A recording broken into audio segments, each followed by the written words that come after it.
భాగ్యనగర్ లో Mangalya shopping mall వారి ప్రారంభోత్సవాల జాతర సెప్టెంబర్ 27న సంయుక్త మీనంచే Narsing main road HP petrol bunk పక్కన. ఇక తెలంగాణలో హైడ్రా ఇది పెద్ద బాంబ్ అని చెప్పాలి. ఇంత పెద్ద బాంబుని ప్రజలు తట్టుకోలేకపోతున్నారు. మరి ప్రజలంతా కూడా చాలా ఆందోళనలో ఉన్నారు. రేవంత్ సర్కార్ ఏం చేస్తుంది? మరి కాంగ్రెస్ హైకమాండ్ కూడా ఈ అంశాన్ని చాలా డీప్గా అబ్జర్వ్ చేస్తుంది. తెలంగాణలో ఏం జరుగుతుంది అనే దాని మీద కాంగ్రెస్ అధిష్టానం కూడా ఆరా తీస్తుంది.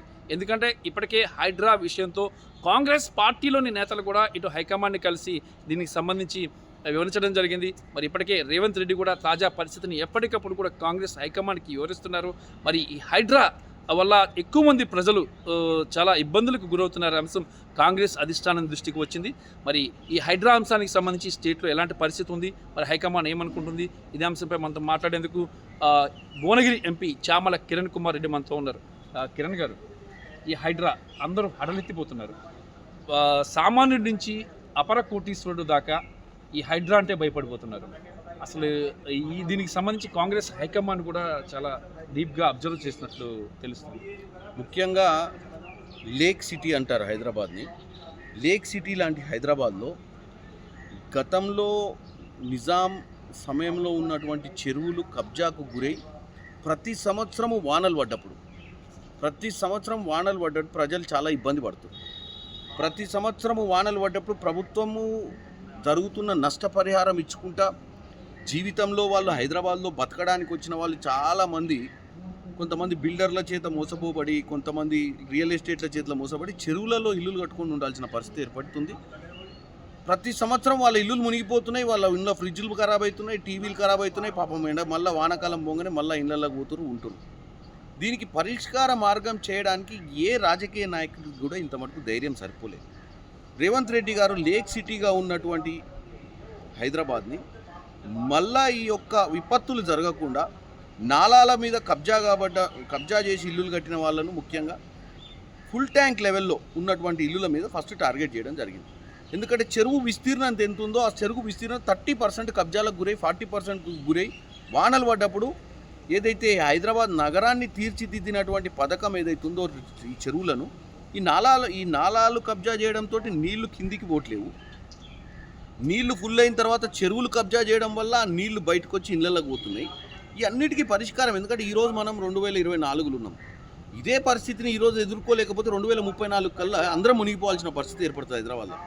ఈరోజు ఒకసారి పెయిన్ వస్తుంది. కొన్ని పొలిటికల్ పార్టీలు దీన్ని తప్పుగా అర్థం చేసుకొని అక్కడ జరుగుతున్న నష్టాన్ని అర్థం చేసుకుంటా. నేను కొంతమంది మధ్యతరగతి కుటుంబీకులు, కొంతమంది పేద కుటుంబాలు ఈ చెరువులలో ఇల్లు కట్టుకొని ఎవడో మోసం చేస్తే అక్కడ తీసుకున్న వాళ్ళ గురించి మనం ఆలోచించాల్సిన అవసరం ఉంది. వాళ్ళకి డెఫినెట్గా వాళ్ళకు ఆల్టర్నేట్ ఆప్షన్ చూపించాల్సిన అవసరం ఉంది. వాళ్ళకి నష్టపరిహారం కట్టియాల్సిన అవసరం ఉంది. వీటన్నిటికీ కారకుడైనటువంటి బిల్డర్ల మీద కేసులు పెట్టాల్సింది ఉంది. వీటన్నిటికీ పర్మిషన్లు ఇచ్చిన అధికారులను కూడా జైలు వేయాల్సిన అవసరం ఉంది. ఎందుకంటే ఈరోజు ఈ అధికారులే కనుక తప్పు చేయకపోతే వాళ్ళు మోసపోయేటోళ్ళు కాదు, చెరువులు కబ్జా కాకపోయేటి, నాలాలు కబ్జా కాకపోయేటి, హైదరాబాద్ మునిగిపోయేది కాదు. కాబట్టి నేను ఒకటే తెలంగాణ ప్రజల్ని, హైదరాబాద్ ప్రజల్ని కోరుకుంటున్నాను. ఇది చేయడం వల్ల కాంగ్రెస్ పార్టీలో రేవంత్ రెడ్డి గారికి న్యాయం జరుగుద్దనో, రేవంత్ రెడ్డి గారికి ప్రజల మీద కోపం ఉందనో, రేవంత్ రెడ్డి గారికి ఇది చేసి ఏదో చేయాలన్న దౌర్భాగ్యపు ఆలోచన ఏదైతే టీఆర్ఎస్ పార్టీ వాళ్ళు చెప్తారో ఇదంతా తప్పుడు ప్రచారం. రేవంత్ రెడ్డి గారు మన భవిష్యత్తు కోసం ఒక డైనమిక్ ముఖ్యమంత్రిగా చివరి కాలం దాకా గుర్తుండాలని చెప్పి హైదరాబాద్ని తిరిగి ఒక లేక్ సిటీగా తీర్చిదిద్దాలనే ఆలోచనతో ఆయన పనిచేస్తుండే తప్ప ఎవరి మీద కక్ష సాధింపు కాదు. ప్రతిపక్షాలకు గతంలో మున్సిపల్ మినిస్టర్గా ఉన్నటువంటి కేటీఆర్కి మాట్లాడే అర్హతే లేదు. ఒక మున్సిపల్ మినిస్టర్గా ఉండి గత 10 ఏళ్ళు ఆయన పట్టించుకోకపోవడం వల్లనే హైదరాబాద్లో ఇంకెక్కువ ఇల్లీగల్ కన్స్ట్రక్షన్స్ వచ్చినాయి. ఆయనంత తెలికల్లోడైతే ఆయన సొంతంగా ఏదైతే 111 జీవోలో ఇల్లు కిరాయి తీసుకొని ఉన్నా అని చెప్తుండో దాంతో అర్థమవుతుంది ఆయన చిత్తశుద్ధి, ఆయన పరిపాలన మీద ఆయనకు ఉన్నటువంటి గ్రిప్.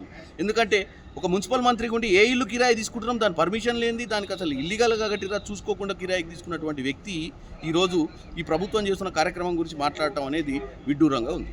ఇక ప్రధానమైన అంశం ఏంటంటే చాలామంది కంప్లైంట్ చేసిందంటే ఇప్పుడు చిన్న వాటి మీద బుల్డోజర్లు, చిన్న ఇల్లు, పేదవాళ్ళ ఇళ్ళ మీద బుల్డోజర్లు పట్టిస్తున్నారు. కానీ పెద్ద కన్స్ట్రక్షన్స్ ఏవైతే ఉన్నాయో వాటి జోలికి వెళ్ళకుండా వాళ్ళకైతే టైం ఇస్తున్నారు, కానీ చిన్న వాళ్ళకి టైం ఇవ్వట్లేదు అనేది కూడా ప్రధానమైన ఆరోపణ. చిన్న వాళ్ళకు పెద్దవాళ్ళకు అని ఏం లేదండి. ఈడ కాంగ్రెస్ పార్టీలో పల్లం రాజు లాంటి ఒక ఎక్స్ సెంట్రల్ మినిస్టర్ ఇల్లు వాళ్ళ బ్రదర్దే మొత్తం గులగొట్టడం జరిగింది. నాగార్జున లాంటి పెద్ద యాక్టర్దే గులగొట్టడం జరిగింది. రేపు పొద్దున ఓవైసీది కూడా ఆడ విద్యార్థులు కూడా ఆపిర్రు. పల్లా రాజేశ్వర రెడ్డి ఉండరు, మల్లారెడ్డిది ఉంది. అన్నీ పోతాయి. ఎక్కడెక్కడ ఇల్లీగల్గా ఉన్నాయో అందరి మీద యాక్షన్ తీసుకునే పరిస్థితి ఉంటుంది. దీని గురించి మనం ఏం తప్పుగా అర్థం చేసుకోవాల్సిన అవసరం లేదు. ప్రజలకి ఎలాంటి భరోసా ఇస్తారు సార్? చాలా భయపడిపోతున్నారు అసలు. అంటే అప్పులు తెచ్చి బ్యాంకుల నుంచి లోన్లు తీసుకొచ్చి అధికారుల దగ్గర అన్ని పర్మిషన్స్ తీసుకొని అన్నీ చేసుకొని కూడా ఇల్లులు కట్టుకున్నప్పుడు మరి ఇలాంటి పరిస్థితి ఏర్పడితే సామాన్యుడి పరిస్థితి ఏంటి సార్? డెఫినెట్గా నేను ఒకటే చెప్తున్నా అండి, రేవంత్ రెడ్డి గారు 55 ఏళ్ళ వయసున్న ముఖ్యమంత్రి. ఇంకో 20 ఏళ్ళు క్రియాశీలక రాజకీయం చేయాలనుకుంటున్నారు. ఎవ్వరికి అన్యాయం చేసే పరిస్థితి ఉండదు. ప్రతిపక్ష పార్టీలు తప్పుదోవ పట్టిస్తున్నాయి.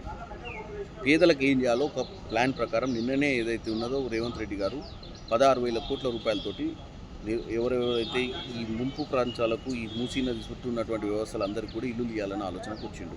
అలాగే ఇక్కడ ఎవరైతే అన్యాయం అయిపోయిన వాళ్ళు ఉంటే వాళ్ళకు కూడా ఏదో చేయాలన్న ఆలోచనతోటే ఉంటారు తప్ప వాళ్ళకి అన్యాయం చేయాలన్న ఆలోచనలు. ఇవన్నీ కూడా మీరు మీ ఆలోచనలు దూరంగా పెట్టి ఎవరైనా చెప్పినా కానీ చెడు ప్రచారంకు దూరంగా ఉండి మా యొక్క ప్రభుత్వం మీద నమ్మకం పెట్టుకోమని కోరు. మీ హైకమాండ్కి ఇప్పటికీ చాలా కంప్లైంట్స్ అందాయి. దీనికి సంబంధించి ఈ హైకమాండ్ కూడా ఈ అంశం విషయంలో ఆచితూచి అడుగు వేస్తుంది. దీని మీద ఏమన్నా హైకమాండ్తో డిస్కషన్ జరుగుతుందా? హైకమాండ్ అనేది నార్మల్గా పరిపాలన దాంట్లో వాళ్ళు ఓన్లీ ముఖ్యమంత్రి ఏం చేస్తుండో అనేది, కాంగ్రెస్ ప్రభుత్వంలో ఇటువంటి నిర్ణయం, ఇంత డైనమిక్ నిర్ణయం తీసుకున్న ముఖ్యమంత్రి మీద కొన్ని కంప్లైంట్స్ కూడా వస్తుండొచ్చు. ముఖ్యంగా బీఆర్ఎస్ నాయకులే కొంతమందితో కంప్లైంట్లు పెట్టిస్తున్నట్టు. డెఫినెట్గా వీటి మీద రేవంత్ రెడ్డి గారు ఆయనకున్న ఆలోచన ఏందనేది అధిష్టానానికి తెలియజేస్తారు. అధిష్టానం కూడా ఇటువంటి మంచి కార్యక్రమాలు ఎప్పుడు చెడుగా ఆలోచించదు. అధిష్టానం కూడా రేవంత్ రెడ్డికి సపోర్ట్ చేస్తుంది. కాకపోతే ఏంటంటే మీరు అన్నట్టు ఈ మధ్యతరగతి కుటుంబీకులు, పేద కుటుంబీకులకు ఎవరికైనా అన్యాయం జరిగినా వాళ్ళకి న్యాయం చేయాల్సిన అవసరం ఉంటుంది. ఎందుకంటే వీళ్ళ వల్ల, మన వల్ల, కొంతమంది బిల్డర్ల వల్ల, కొంతమంది గతంలో ఉన్న అధికారుల వల్ల వాళ్ళు నష్టపోవద్దు అనేది ఒక ఆలోచన. ఇక అయితే అధికారులపై యాక్షన్ ఉంటుందంటారా? ఆల్రెడీ కొంతమంది అధికారులపై సస్పెన్షన్ వేటు, కొంతమంది రిటైర్డ్ అయిన అధికారులు కూడా ఉన్నారు దీంట్లో. వాటి మీద ఏదో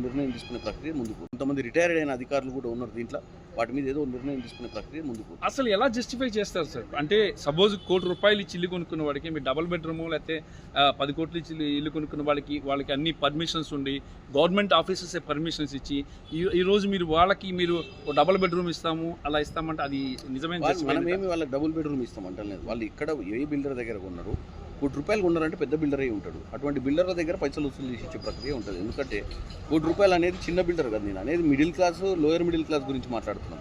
ఇవాళ ఉన్న పరిస్థితి ఏంటంటే ఎవరైతే 20 లక్షలు, 10 లక్షలు, 15 లక్షల ఇల్లు కొనుక్కున్న వాళ్ళకి ఇబ్బంది ఎక్కువ ఉంటుంది. ₹1 కోటి ఇల్లు కొనుక్కున్న వాళ్ళు 100% బిల్డర్ ఎవరు అథెంటిక్ బిల్డర్ ఉంటాడు. డెఫినెట్గా బిల్డరు, అధికారులు దీనికి బాధ్యత వహిస్తారు. వాళ్ళ మీద యాక్షన్ ఉంటుందా? ఉంటుంది, 100%.